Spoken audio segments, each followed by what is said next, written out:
पानी का मगर इंटेक मेरी बात प्रॉपर सुने, करें। सर्दियाँ भी तो हैं, दही की तासीर ठंडी होती है, तो किसी को अगर बलगम का इशू हो गया, हाँ किसी जी, को तो अगर वो दही नहीं ऐसे ले, खांसी ठंड। प्रोबायोटिक्स के साशे मिलते हैं, प्रोबायोटिक्स के साशे मिलते हैं, आप वो यूज़ कर सकती हैं। अच्छा। या पानी का जो है वो प्रॉपर आप इस्तेमाल कर लें, या सौंफ और पुदीना इलायची डाल के उसका पानी बना के रखें। वो सारा दिन जो है वो पानी का इस्तेमाल जो है वो ज़्यादा करें। और दूसरे नंबर पे कॉन्स्टिपेशन नहीं होने दें, यानी कि अपने डाइजेस्टिव सिस्टम को जो है वो आप बेहतर रखें। तो फटी हुई एड़ियों का अपना, हाँ जी, कॉन्स्टिपेशन से ताल्लुक है? बिल्कुल 100% आपके जितनी जो है वो, आप देखें ना, कॉन्स्टिपेशन कहते हैं कि माँ है बीमारियों की, जड़ है। तो पहले जो है वो इस चीज़ को देखें कि आया इंटरनल कोई इश्यूज प्रॉब्लम्स तो नहीं है, ठीक है। दूसरे नंबर पे जो लोग पानी का प्रॉपर अपनी बॉडी को हाइड्रेट नहीं रखते, बॉडी को हाइड्रेट रखें, ठीक है। इन चीज़ों का थोड़ा सा जो है वो, इन चीज़ों को फॉलो करें, जंक फूड्स वगैरह ये चीज़ें अवॉइड मगर ये करें। मौसम सरमा के ही आगाज़ में इतनी प्रॉब्लम इश्यूज क्यों आते हैं? ये पानी का इस्तेमाल कम हो जाता है ना, गर्मियों में तो प्यास लगती है, हम बार बार पानी पी रहे होते हैं। सर्दी के मौसम में प्यास लगी तो पानी पिए, अदरवाइज नहीं, ठीक है। अच्छा। इन चीज़ों का प्रॉपर जो है वो ध्यान रखें। दूसरे नंबर पे एक जो रेमेडी है मैं आपके साथ शेयर करूँगी, जिन लोगों के ये इश्यूज़ हैं वो बना के रख लें, बहुत ज़बरदस्त इफेक्टिव है जो है वो रेमेडी है। आपने क्या करना है, क्योंकि मोस्टली मैंने देखा है सिंपल क्या करते हैं कि वाइट पेट्रोलियम जेली उठाई और लगा ली, हाँ। या कोई भी कोल्ड क्रीम लगाई, उठाई और लगा ली। वो टेम्परेरी तौर पे तो जो है वो मॉइस्चराइज हाइड्रेट कर देती है, बट जब आप वॉश करते हैं, नहाते हैं, तो फिर आपका इशू प्रॉब्लम वहीं पे आता है। तो फटी हुई एड़ियों की अगर हम स्पेसिफिक बात करें तो उसके लिए कम से कम हफ्ते में एक दफ़ा, आप सैलून में नहीं जा सकते पेडिक्योर करवाने, पैराफिन से भी फर्क पड़ता है ना जी? पैराफिन वैक्स से बहुत ज़्यादा फर्क पड़ता है। तो आप जब नहाते हैं, आप बाथरूम के अंदर एक किट अपनी जो है वो रखें, जिसमें आपका जो है वो फुट फाइलर हो, आपका ब्रश हो। तो रई का झावा चलेगा? आपका वो ज़्यादा बेहतर है। अच्छा तो रई है। का झावा तो मैं कहती हूँ इतना सॉफ्ट और इतना माइल्ड जो है वो एक्चुअली, अच्छा, उससे क्या बॉडी को भी रब किया जा सकता पूरी है, बॉडी घुटने वगैरह भी? जी जी जी जी, वो बच्चों छीलेगा को तो भी नहीं ना? बिल्कुल भी नहीं छीलेगा। वो बच्चों इतना को भी जब इस्तेमाल गीला कर सकते करते हैं, जब उसको गीला करते हाँ। हैं ना, वो इतना सॉफ्ट हो जाता है कि वो बहुत लाइटली बच्चों के लिए भी, बच्चों की स्किन के लिए भी ठीक है। बच्चों की स्किन के लिए भी सही है। अभी मैं बच्चों की तरफ भी आती हूँ कि बच्चों के लिए हम उसको किस तरह से यूज़ कर सकते हैं। अच्छा। अभी हम बात कर रहे हैं फटी एड़ियों की। फटी एड़ियों के लिए आपने क्या करना है, फुट फाइलर से आपने नहा लिया, नहाने के दौरान ही आपको पता है कि नरम हो जाती है सारी स्किन, डेड स्किन। तो आपने क्या करना है, वहीं वॉशरूम में बैठे बैठे फुट फाइलर के साथ आप अपनी डेड स्किन को जो है वो रिमूव करें। डेड स्किन को रिमूव करके अच्छे से जो है वो आप उसको वॉश कर लें। उसके बाद जो है वो आप एक क्रीम बना लें। वो क्रीम मैं बनाने का तरीक़ाकार बताती हूँ। तो वो क्रीम जो है वो कोशिश करें, ये वाली जो क्रीम है आप नाइट में सोने से पहले यूज़ करें। अच्छा। जितनी देर जो है ये लगी रहेगी उतना ज़्यादा अच्छा इसका जो है वो रिज़ल्ट होगा। अच्छा। आपने क्या करना है कि आपने जो है वो 1 टेबल स्पून, या आपने तकरीबन ये 30 ml ग्राम जो है वो वैसलीन है, 30 ग्राम आपने वैसलीन ले लेनी है, 30 ग्राम ही आपने उसमें ग्लिसरीन ऐड करनी है। ठीक है। आपने फ्राई पैन के अंदर बिल्कुल धीमी सी आंच पे, आग तेज़ नहीं होनी चाहिए, इन दोनों चीज़ों को मेल्ट कर लेना है। 1 टेबल स्पून उसमें आपने कैस्ट्रोल ऑयल का डालना है। ठीक है। जो कैस्ट्रोल ऑयल है ये हीलिंग प्रॉपर्टीज़ रखता है, मॉइस्चराइजिंग प्रॉपर्टीज़ रखता है। इन तीनों चीज़ों को मिक्स करके आपने, दोबारा आपने पेट्रोलियम जेली बोला, 30 ग्राम, जितनी जितनी वैसलीन है उतनी ही आपने ग्लिसरीन ली, ग्लिसरीन, ठीक है, 30 ग्राम, और उसके बाद 1 टेबल स्पून आपने उसमें कैस्टर ऑयल का डाला। ठीक है, हम मिक्स लेके मिक्स कर लिया जी। धीमी सी आग पे आपने इसको सब चीज़ों को, क्योंकि इसको आपको गर्म करना पड़ेगा तो ये मेल्ट होगी। अच्छा अच्छा। आपने चूल्हे से जो है वो इसको नीचे उतार के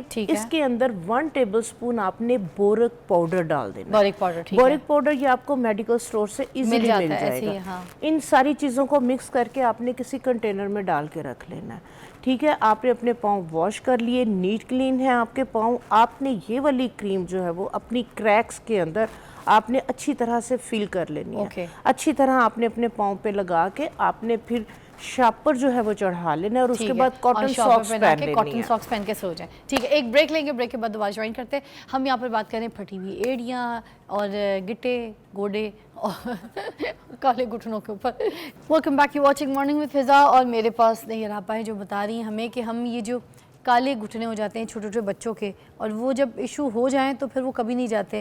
कहते हैं ना जवान होके चले जाएंगे, ऐसा कुछ नहीं है, कभी भी नहीं जाते। तो इसका कोई हल बता दीजिए।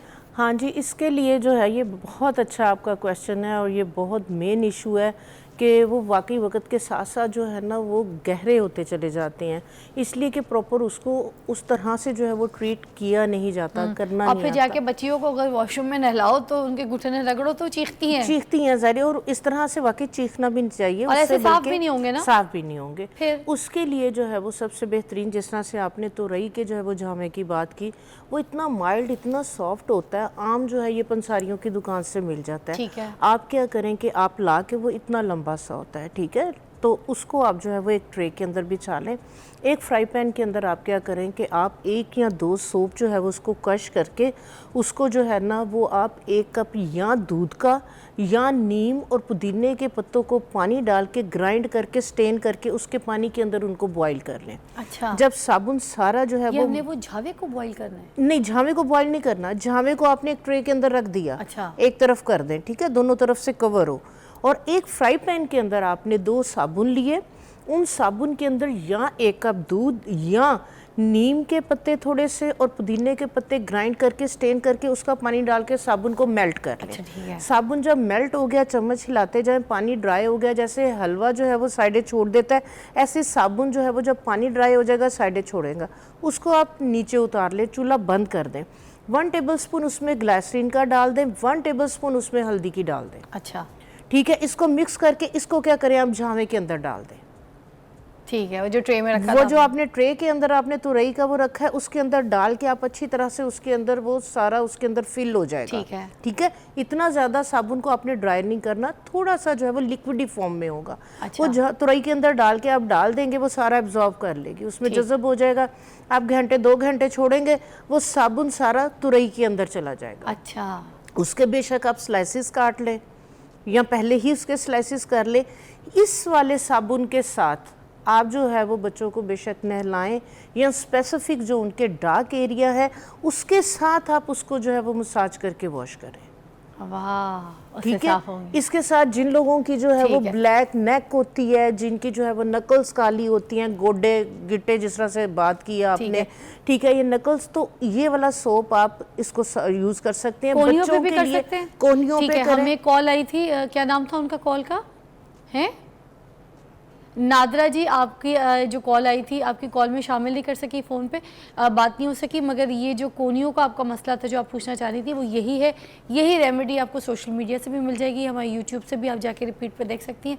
तो यही रेमेडी आपने अपनी कोहनियों में मलनी है कि जो इशू है, डार्क है, काली इस तरह की हो गई कि आपको थोड़ा सा शर्म आती है, तो वो ठीक हो जाएगी। कोहनियाँ भी, घुटने भी, और ये एड़ियों के जो नुस्खा बताया था उसको भी ट्राई करके देखिएगा। ये सारी चीज़ें आज हमने जो है ना ड्राइनेस पे, फटी हुई एड़ियों पे, और ड्राई नी, गोटे गड्ढे, ऐसे गिट्टे गोडे, इनके बाद ऊपर में हमने जो है आज वो बात की। लाजमी एक मैं सीरम जरूर बताऊंगी, बता बच्चों दें। वगैरह के लिए सेफ है। आपने क्या करना है, ग्लिसरीन लेनी है, तकरीबन आपने 30 ml ग्लिसरीन का लेके उसमें आपने 1 खाने का चम्मच हल्दी का डाल देना है। अच्छा। और 2 या 3 लेमन का जूस डाल देना है, ठीक है, और ये 8-10 दिन पड़ी रहे, उसके बाद इसको स्टेन कर लेना है। ये आपका बेहतरीन जो है वो मॉइस्चराइजर बन जाएगा। ये फिर बाद में जो है वो नहला लिया बच्चों को, गोडे गिटने, आपने फिर ये मल दिया, ये वाला जो ऑयल है, ये वाला जो सीरम है, आपने फिर वहाँ पे जो है वो मसाज कर देना है। अगर बहुत सर्दियाँ हैं तो इसी सीरम के अंदर थोड़ा सा आपने कोकोनट ऑयल या ऑलिव ऑयल थोड़ा सा ये डालें, थोड़ा सा उसके अंदर जो है वो आप ऑलिव ऑयल डालें, मिक्स करके, तो जहाँ जहाँ ड्राइनेस है वहाँ पे फिर नहलाने के बाद इसका मसाज कर लें। नहाए नहीं भी हैं, डेली बेसिस पे अगर आप इन दोनों चीज़ों को, टर्मरिक का इन्फ्यूज़ प्लस जो है वो आप ऑलिव ऑयल मिक्स करके इसका आप डेली बेसिस पे मसाज करेंगे, तो इसके साथ भी आपके गोडे गिट्टे, आपके नकल, आपकी ब्लैक नेक जो है ड्राइनेस की वजह से टैनिंग, ये चीज़ें जो है वो क्लियर हो जाएंगी। बहुत आला, बहुत आला। थैंक यू सो मच दैया आपा।